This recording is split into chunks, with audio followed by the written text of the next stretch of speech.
morning, everyone. We want to get this celebration started here, and we're having a life-changing veterans event today. We're so excited to be here in 250 Kearny. There's been a path that this building has taken to join this new purpose in ending homelessness for 130 veterans. I'd like to take a moment and acknowledge some of the veterans who are here today, all of whom are participating in programs through Swords to Plowshares or other organizations, many of whom are applicants and are likely to be living in this building. So if you don't mind, just a wave of the hand so that our friends here in the media who really want to talk to the real people who are going to live in this building. So Clarence Cook will be speaking, and he is an Army veteran. Jacqueline Cooper is here, who's with the Marine Corps as a veteran. Joe Jackson is here, who's an Army veteran. Enrico Hippolito is here, who's also an Army veteran in the back. John Mills is here, who's an Army veteran. John, great to see you. Thank you for being here. Mark Ridgely is here, who's another member of the Marine Corps. And Russell Fay is here, who's an Army vet. Is Russell here? There you go, Russell. Thank you so much for being here. And Gary Costa. Gary's here, and Gary's from the Navy. And we just can't say how grateful we are. You being here. Thank you so much.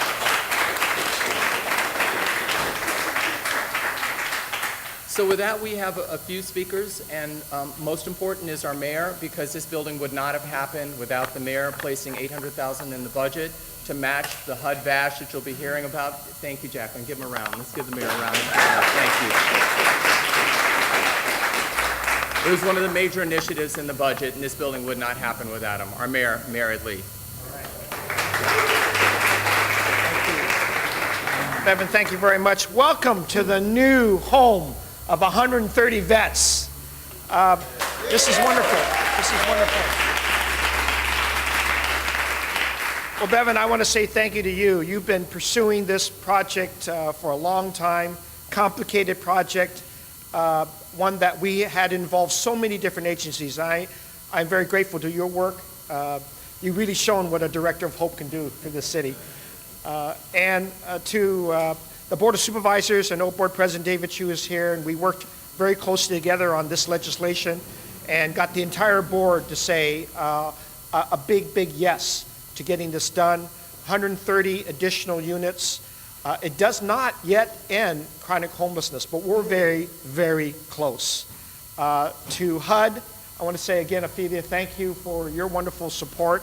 We could not have done it without these vouchers that are invaluable from our federal partners to match up with all the wonderful work and services that Trent Moore is doing. I want to say thank you, Trent, again, for being on the ground with this and keeping me advised all along the way how we can get this done.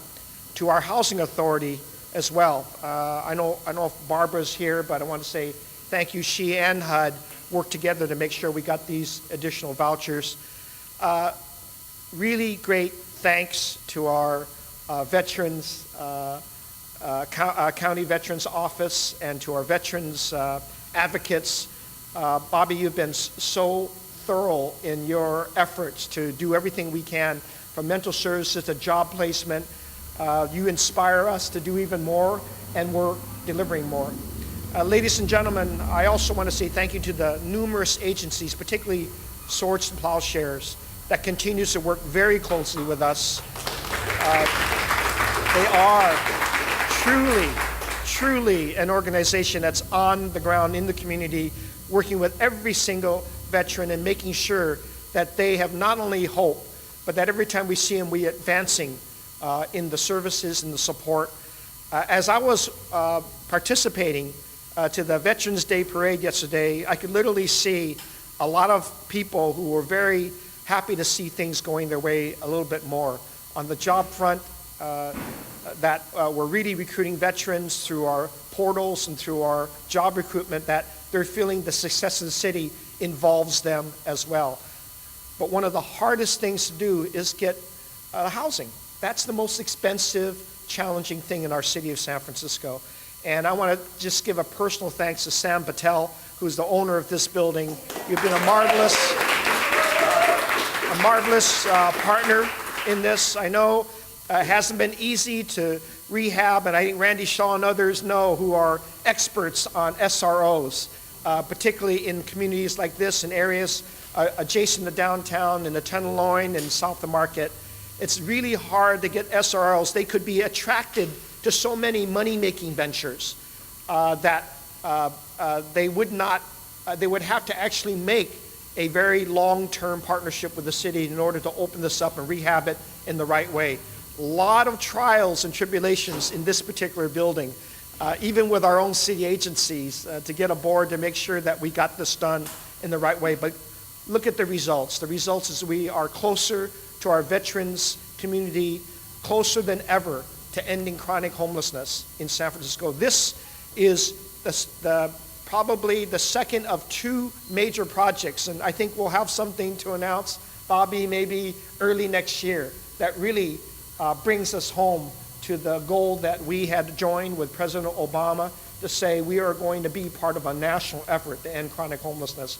And that's part of the reason, but the real reason is the vets that are here. You look them in the face, you shake their hands, you give them the honor that they deserve for having served our nation in so fabulous ways, and to say, how can we help you make sure you're part of the success in the city? I want to make sure that as every time I shake a veteran's hands, I've got something that I know that they're involved in and they're part of, whether it's job creation, whether it's tremendous services, or whether it's housing, or even just a meal so that they can associate themselves with others and get to the job creation that we want them to have. Having our veterans become more independent in the city, independently successful with themselves, with the backdrop of a city that's grateful and that's supportive. That's been my goal since I've become mayor. And I want to say, with all the different agencies that have come together here, a big, big thank you for accomplishing this. I'm excited to take this tour with board president and all of the agencies. I'm excited to see every room. I could literally visualize how people will become much more independent and be able to just grace themselves with what the city has to offer. And we'll have services to support you right on the ground level right here. That's why it's so valuable. And so housing with services, it's a way forward.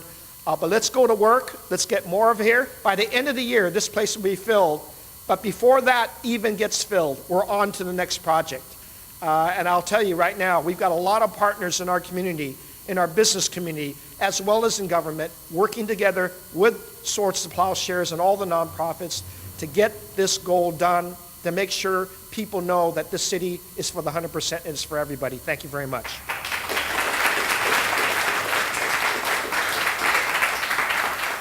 So while the cameras aren't rolling, why don't we pull some of the folks in from the door just to come around. Del Seymour is on our local homeless board, also a veteran.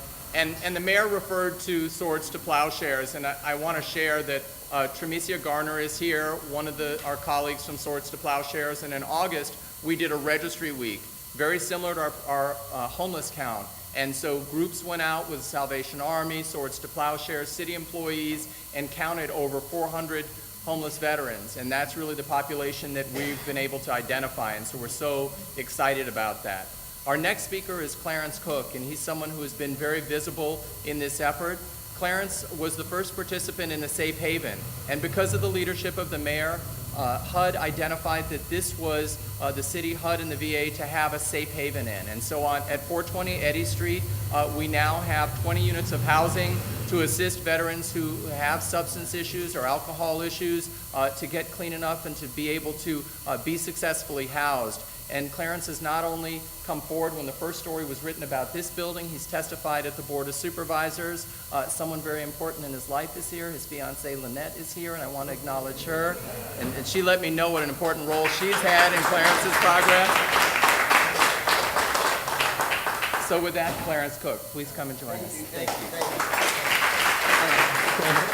I'm kind of nervous, but yes, my name is Clarence Cook, and I'm a Vietnam-era veteran. And when the veterans of Vietnam came home, we were treated as baby killers. We were treated as baby killers for a job that we was ordered to do while we was over there. And the veterans of today are making sure that all veterans being thought of as veterans and people and not as baby killers. I've slept on the ground. Thanks to Safe Haven, I no longer sleep on the ground. I'm very employable. Thanks to Safe Haven, I'm seeking employment today. I have counselors. I have stopped using heroin. I no longer use heroin.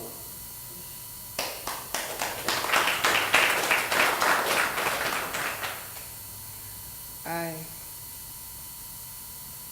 no longer steal. I no longer go to jail.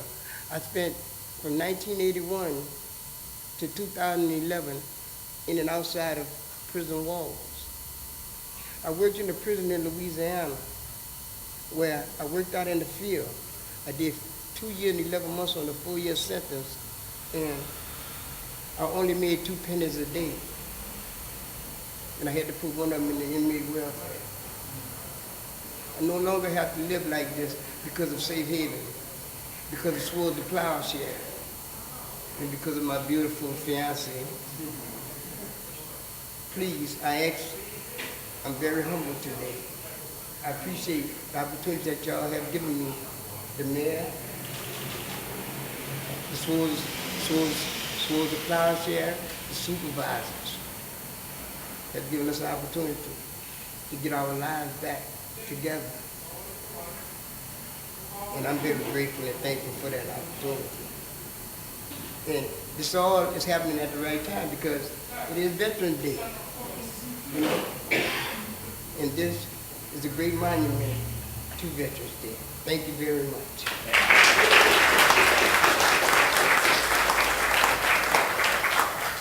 I want to give a lot of credit to our next speaker. I have tried to cite many programs working with the mayor, and usually you get a little pushback from the neighborhood.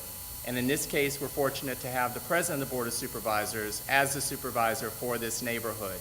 And I think a little bit of it might be what a rough building this was before, that anything is an improvement over things, but I think a lot of it is due to the fact that Board President David Chu sponsored the legislation to help us get the lease and secure this building.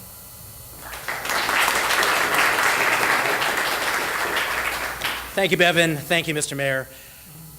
It is a wonderful, beautiful day here in San Francisco, and it is beautiful for a number of reasons. First and foremost, as Clarence just mentioned, obviously we are celebrating veterans right now.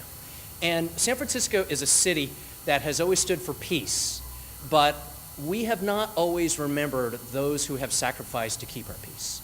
And it's one thing, I think, to dedicate monuments and to show up at parades. It's another thing for us to say we're going to make a significant investment to make sure that those who protected us will be housed and will be put on a path to being part of the future of San Francisco. So I'm so excited for that reason. Secondly, as Bevan alluded to, this is a building that once was called the worst SRO in San Francisco. In my first year in office, my staff and I fielded countless phone calls about this place. And I know Randy Shaw remembers this. I know CCDC remembers this. I know Trent Rohr and HSA remember this. And for the with all the agencies coming together, both from the government side, from the mayor, from the nonprofit community, and for neighborhood residents to move this forward, that is truly special. But let me also tell you, this is a building that, like 150 Otis that I was honored to work on a few years ago, we are symbolizing what we're going to do when it comes to the issue of homeless veterans.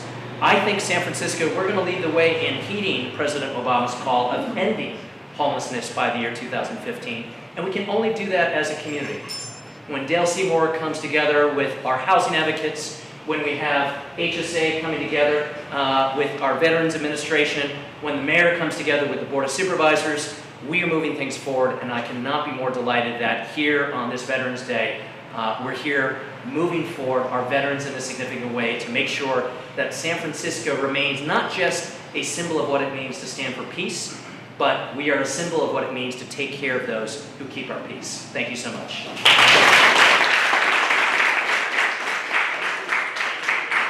So the mayor mentioned earlier the important role of the San Francisco Housing Authority, and Barbara Smith, the executive director, is here, and the chief operating officer, Velma Navarro, are also here, and I just want to let them know that the mayor thanked them.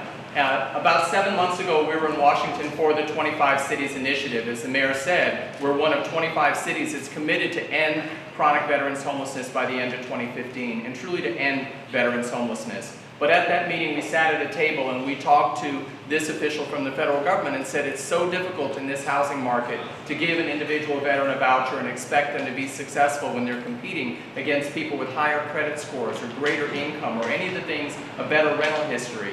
And this official said, we're going to figure out a way to do this. We're going to figure out a way to get project-based vouchers that are going to be here and support this building, and we're going to figure out a way to make it work in San Francisco. And so I'm so pleased to introduce HUD's regional representative, Ophelia Pascal.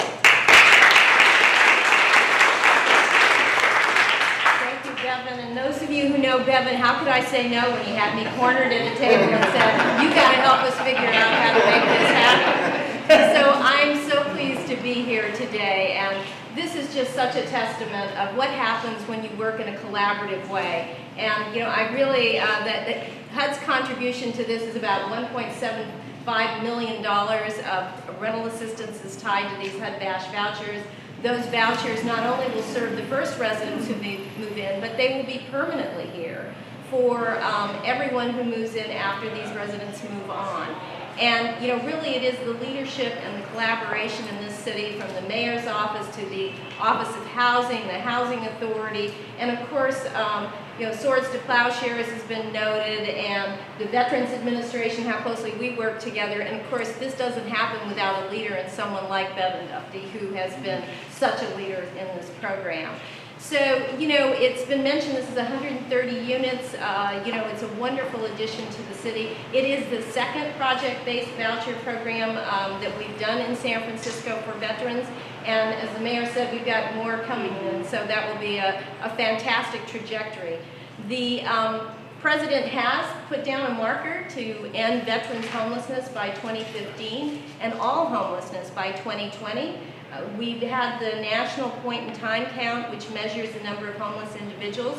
We had a 33% reduction in veterans homeless from 2010 to 2013, and actually saw a reduction in San Francisco of 22%. So we're definitely headed in the right direction. Let me just close by saying, the veterans who are in this room heeded the call when this country called for them to serve. They put on the uniform and they served. And now's the time for us to heed their call when they're in a time of need, and to address issues like homelessness for our veterans. And so I just want to say to the future residents of this wonderful facility, thank you for your service and welcome home.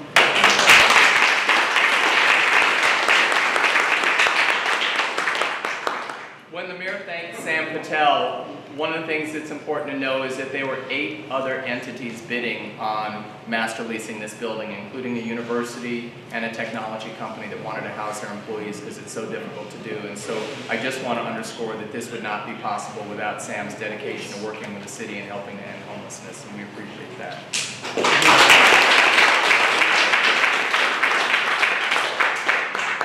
Speaker is from the VA, and I'd like to acknowledge, before introducing her, some other key VA colleagues. We meet every week. We talk from individuals to buildings to make this effort successful. And so Dennis Moore is here, who leads our social work. Joanne Peters is here, who also serves on the local board. And then Denise Boshevik is here, who will work with our next speaker. And anyone who covers veterans homelessness in San Francisco has seen the dynamo that's about to take the mic. And everybody knows that Bobby Rosenthal is absolutely committed. She does not take no for an answer, and she gets a lot done. And we're so grateful to have her as our partner from the VA. Bobby Rosenthal. Well, I'm so pleased to be here. The first time we came here, Joanne, remember, it was just a building. And look at it today. But from being a building to putting together HUD and the VA, 2 gigantic bureaucracies, right? We had to start talking to each other, and with Ophelia and our counterparts, we said we're going to make this happen. And then we had to work with the city, and then we had to have the city and the VA figure out how to do a contract. Let me say that again. The city and the VA figure out how to do a contract. You remember all those phone calls coming in? Thank God for the mute button. Well, I guess I'm making the point because, yes, we are so pleased to be housing veterans, the veterans who serve this country and deserve a place to stay and deserve a place like this. The important part that the VA brings is that we bring the supportive services. We're going to take the most chronic homeless off of the streets and we're going to put them here. Now that's easy now to do. We've got 130 rooms. When we have our other vouchers, it's a little more difficult because we have to find rental units. But the hard part, and the part we'll do with Swords, we'll do with the city and our other providers, is keeping the veterans here and keeping them safe. So this is an undertaking for the social workers that are going to be here when we leave and going to have to be talking with the vets every day, working with the vets. Thank you. So happy Veterans Day, we did it. And I love when the mayor says, okay, let's move on. So let's tour this and let's move on to the next project, right? Okay, thank you.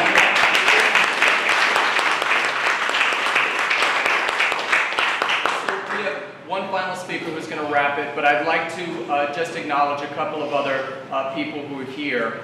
The Mayor's Senior Policy Advisor for Housing, Jeff Buckley, is here. Many of you know Amanda Freed, who is the Policy Director at Hope, who was instrumental in making this happen, and she and Megan Owens from HSA just did so much of the work with Velma and Stephen of the Housing Authority. But we have a new Policy Director joining us this week, Sam Dodge, who is And the mayor talked about the partnership of technology, and Airbnb is very interested in this building. They're going to help us get it ready and running later this month, and they're going to make donations. And we have a couple of folks, one in the tech industry, and Komal Ahmad is here, and I want her to just put a hand up and introduce herself. You know that the mayor loves innovation, and Kamal, from being a student at Berkeley, created an app whereby a company, a tech company or any company that has surplus food from an event that they're having could take a photo of that, and then it could be uploaded, and then agencies that have drop-in or other ability to have clients come in can automatically say, we can take those sandwiches, we can take that food that you have, and we can put it to good use. And so we've been partnering, and we're really excited to work specifically in this building, because even when people are housed, sometimes they're hungry, and that really isn't success in our book. And right behind her is Adrian Markworth, who's with Leah's Pantry, and that's another great organization in San Francisco. You might know that they developed the SRO cookbook. They've developed a cookbook, and they have a welcoming kit that has a small crock pot that you can use in an SRO apartment to feed people. So we're hoping to build a partnership between Leah's Pantry, which has done a cooking class in one of the other veterans buildings that we opened, to see that all these companies in this area, when they have food that they're not able to use, that we can work together and bring that into the building and have it be used by people who are living here. So we're really excited about that. And so with that, I am so pleased to bring up the Director of the Human Services Agency. Many of you know Trent Rohrer, who's worked for well over a decade on these issues and is recognized nationally as a leader in permanent supportive housing. His agency oversees veterans programs, and the master lease for this building is being held by the Human Services Agency. Trent Rohrer. Thanks, Kevin. You know, we're so pleased to be a partner with you know, the VA, with Mayor's Office, the Mayor's Office of Housing, my team, and Megan Owens. You know, we've been on this journey now for a number of years, and 150 Otis was mentioned, which is actually a former city building that's in front of our administrative offices. It's great every day when I see our social workers and our workers who are working with families and adults every day in our main client office gets to walk through our courtyard, see 150 Otis, and see the fruits of their labor every day. And you know, this isn't as close to our office, but this is still the exact same model, and we know it's going to be a tremendous amount of success. She's not here from my staff, Megan Owens. I didn't see her. She really spearheaded it for us. And of course, Bevan's persistence and you know, I can't fail to mention my boss, Mayor Lee, who was steadfastly supporting this, included the money in the budget to support it. And you know, you look above, and this is a grand lobby in a part of town where we don't get to do a lot of projects, and so we just can't be more thrilled than to celebrate Veterans Day by housing 130 veterans over the next couple of months. Thanks very much. So we're going to take a tour. You can either take the elevator or take the stairs. We're going to go to the second floor first because that's where the communal kitchen is. So in addition to the 130 residents, we have some social worker offices. That's an important thing to know about the VASH program. Every veteran has a social worker attached. So let's go up to the second floor.